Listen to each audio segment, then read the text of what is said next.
In a piece of absolutely non-breaking news, Jagmeet Singh and the federal NDP are still terrible at politics. I know that's not shocking to any of you, but it's still baffling to me because I imagine right now it's better than ever to be the NDP because Justin Trudeau and the Liberal Party are extremely unpopular. And in theory, the NDP should be a fairly logical next party to be voting for a lot of disenfranchised Liberal voters.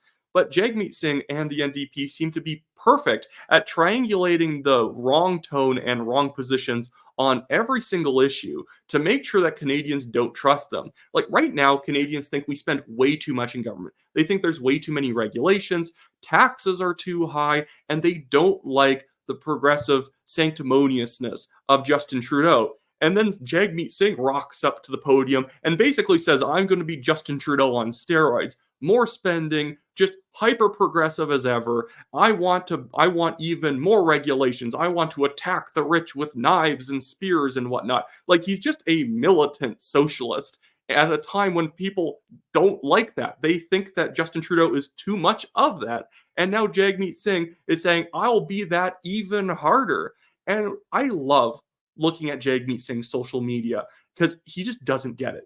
He just doesn't get that nobody takes him seriously. And now he's trying to pick fights with conservative federal leader Pierre Poilievre as if anyone thinks of these two as like contenders. Jagmeet Singh is like an afterthought in federal politics. He's a fourth place seated party behind the Bloc Québécois, a party that only runs in one province. Nobody thinks that Jagmeet Singh is going to be prime minister. He can say, when I'm prime minister, as many times as he likes, but people are only ever going to laugh at that as if he's trying to be self-depreciating. Like, it's a great comedy bit for Jagmeet Singh to say, when I'm prime minister. But now he's posting stuff like this as if, like, Pierre Poilievre takes him seriously, fears at him at all, or even thinks about Jagmeet Singh. I don't think Poilievre ever thinks of Jagmeet Singh unless he's using effectively his political corpse to beat Justin Trudeau. But so this is something that Jagmeet Singh posted today, and you can see my comment underneath it. He said, "This weekend I gave Pierre Poilievre an ultimatum. 48 hours to stop blocking access to birth control for women and Canadians. Today is the deadline. He can withdraw or we'll stop him. He's going to learn. Never mess with women's rights in Canada again." And I just said, I'm sorry, sir, who are you? Because who is this guy? Who does he think he is? Like, obviously, I know who Jagmeet Singh is, thus the rant so far. But who actually cares about who Jagmeet Singh is and what his personal problem with Pierre Poilievre is?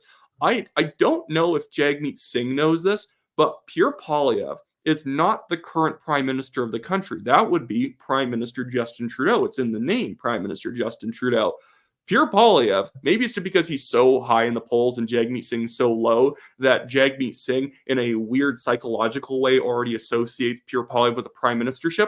But one, the Conservatives aren't blocking anything.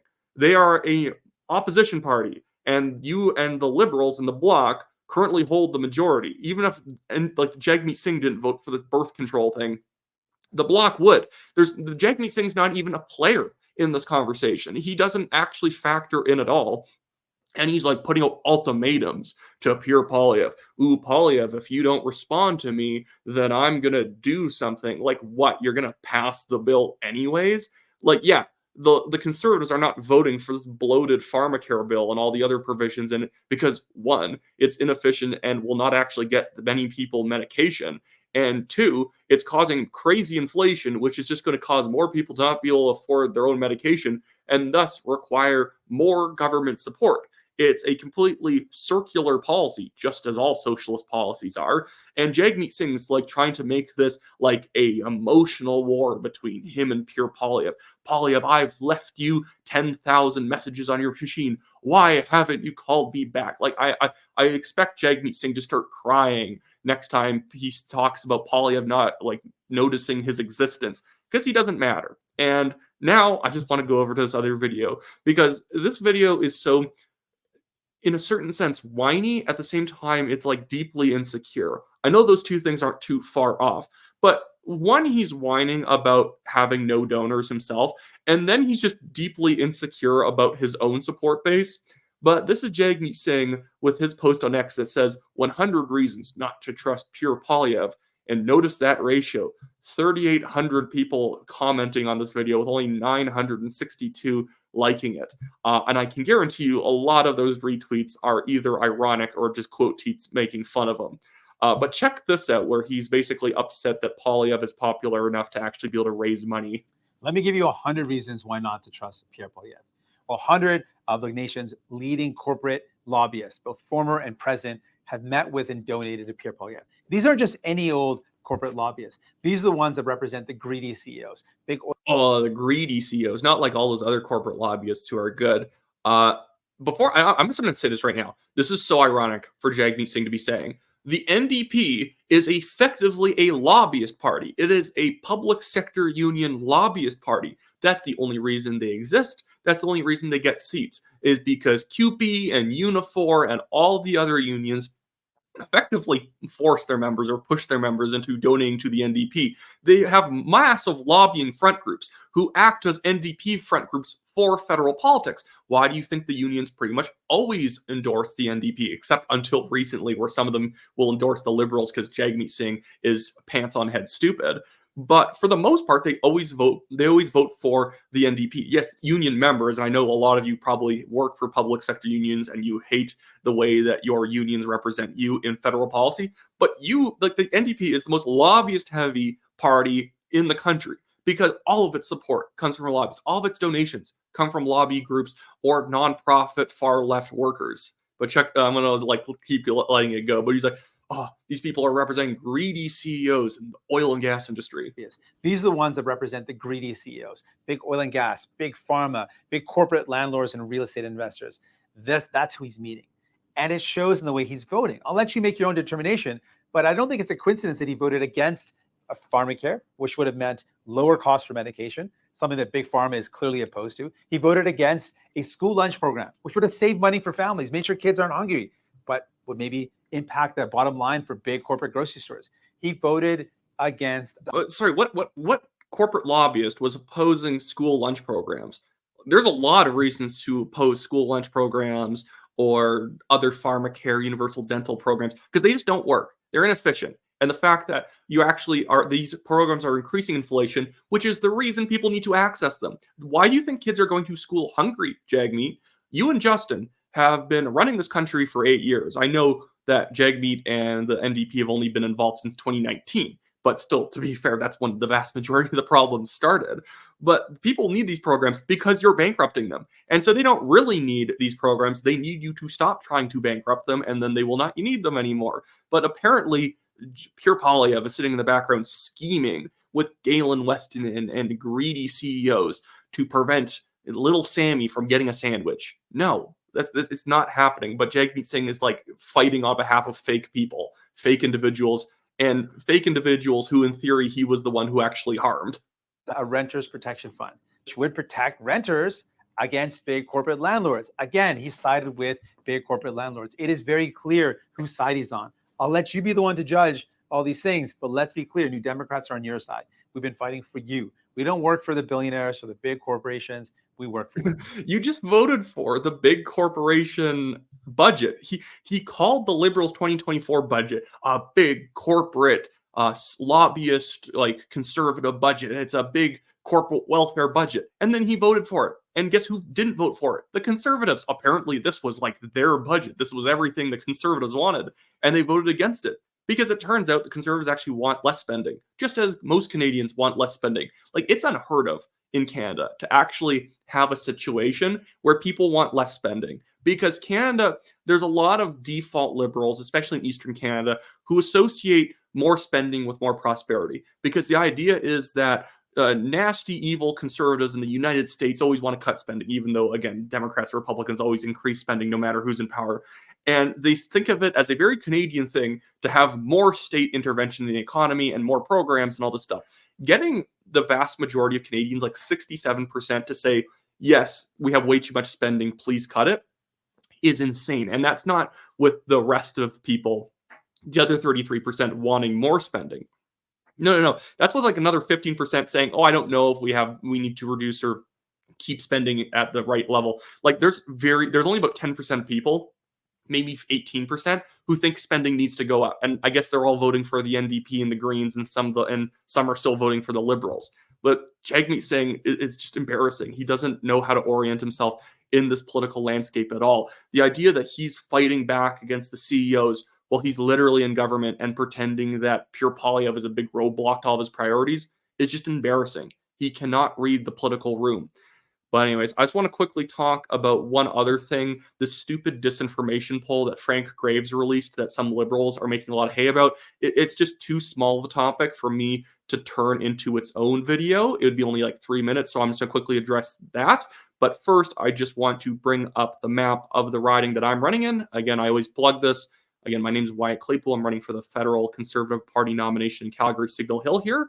So here's the city of Calgary. I just realized I never actually show you guys what the ridings look like to make it easier to understand what I'm talking about. So if you live in the city of Calgary, this is the riding I'm running in right here. These are all the communities: Discovery Ridge, Glen Morgan, Glenbrook, Calgary, so like Signal Hill, Aspen, West Springs, all this. You have Crest. Ooh, why is that doing that? I don't like that.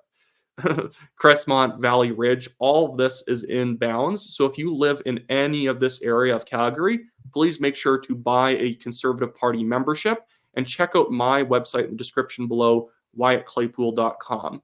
But now I want to move on to Mark Gerritsen, everyone's least favorite Liberal MP, going on about this stupid disinformation poll done by Frank Graves over at EKOS, like supposedly showing that conservatives believe disinformation more than any other party. So check this out. He says the only thing more alarming than this graph is that those in the high and very high category will claim this is fake news. It just is fake news. I don't want to go into the particular questions, but if you guys know anything about this Frank Graves disinformation poll that he releases every once in a while, it's entirely fake. Like, that's the only way I can really put this. What he considers disinformation is insane. He thinks that if you don't think that Canada's GDP is increasing the fastest out of the entire G7, that's disinformation. If you don't believe that climate change is purely due to human action, that's disinformation, even though you can literally look at a climate chart of warmer and cooler periods going on for 1,000 years. No, that is disinformation to believe that it is not the vast majority of human action causing the climate to potentially be warming right now. It's silly. Obviously, carbon in the atmosphere warms the climate. If you put anything in the atmosphere, it would warm the climate. If you just shot up a bunch of gummy bears into the atmosphere and had them floating around the planet, that would potentially affect the climate. It's just how anything in the climate will change things. But the climate also changes on its own too. That's just how it works. I know I'm going to have like Press Progress on me or some left-wing think tank saying that I'm like a danger to Canada as a conservative candidate because I think that there are many things that change the climate. Should we want lower emissions? Maybe.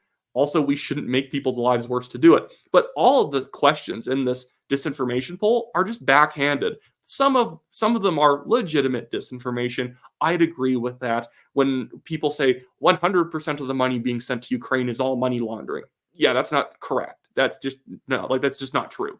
The people will believe very hyperbolic things because it feels emotionally resonant. Like, I talk to liberals all the time at the doors while I'm door knocking, and they'll say things like, well, the UCP lowered healthcare spending.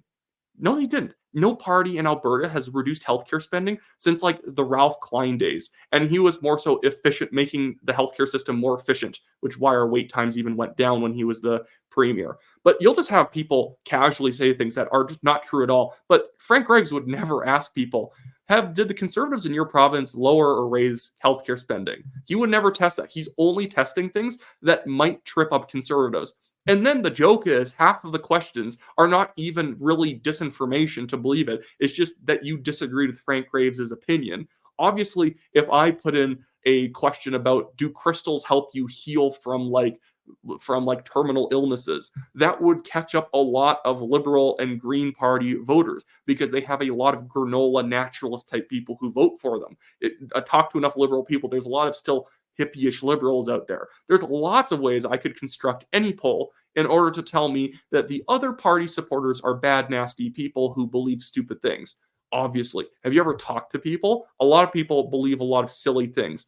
But Frank Graves is so insecure because he's a deep, deep liberal that he keeps putting out these scuffed polls. I don't even think he believes these polls aren't accurate.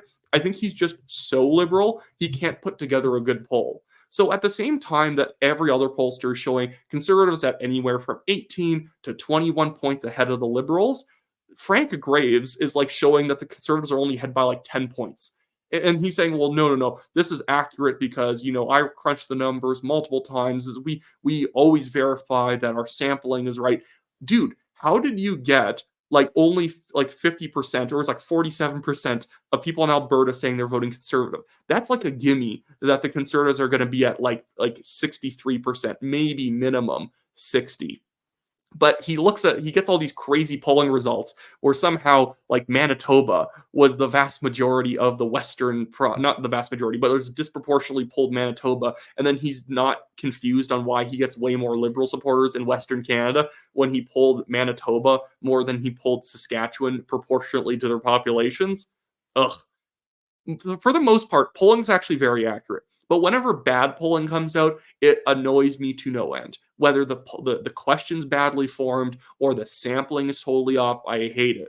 Like, I hate whenever pollsters, and again, all these pollsters genuinely are trying to be accurate. Even Frank Graves is trying to be accurate because the whole point is they do this free polling. They don't get paid at all for this polling. They do free polling on politics in order to attract businesses to hire them to do their market research. I would never hire EKOS based on how badly they do these things, but a lot of pollsters have a very urban liberal bias because if they're doing phone polls or other sorts of IVR polls, when you phone up a farmer in Western Canada, he's not going to pick up a phone in the middle of his workday to answer a 20-minute survey on politics. A public sector union worker working downtown Vancouver will 100% pick up the phone because they're not doing anything. They can take a poll at any time of day, where conservatives tend to be more disproportionately represented in trades, small business ownership, the type of people who do not want to waste their time with some pollster on the phone. So that's where you have to kind of look at polls, sometimes with a grain of salt, whenever it's showing like a massive swing in favor of the NDP, or like the NDP is majorly ahead in British Columbia, despite the fact that everyone thinks the NDP is failing on the issues. It's because there's a lot of voters that end up being contacted in downtown Vancouver, and it makes the rest of the province look far more orange than it really is. Okay, well, that turned into a very long rant about polling. I am so sorry, everyone. Anyways, so as I said before, if you live in Calgary, Signal Hill, check out my website, WyattClaypool.com, buy a Federal Conservative Party membership to vote for me. And you can also donate to the TNT Legal Fund in the Give, Send, Go link in the description below. And then there is the TNT Telegram channel linked there as well if you want to subscribe to that to get all of the new videos that we release just sent right to you, rather than having to rely on YouTube notifying you whenever we put out a new piece of content. Anyways, that should be it for me, guys. Have a good one.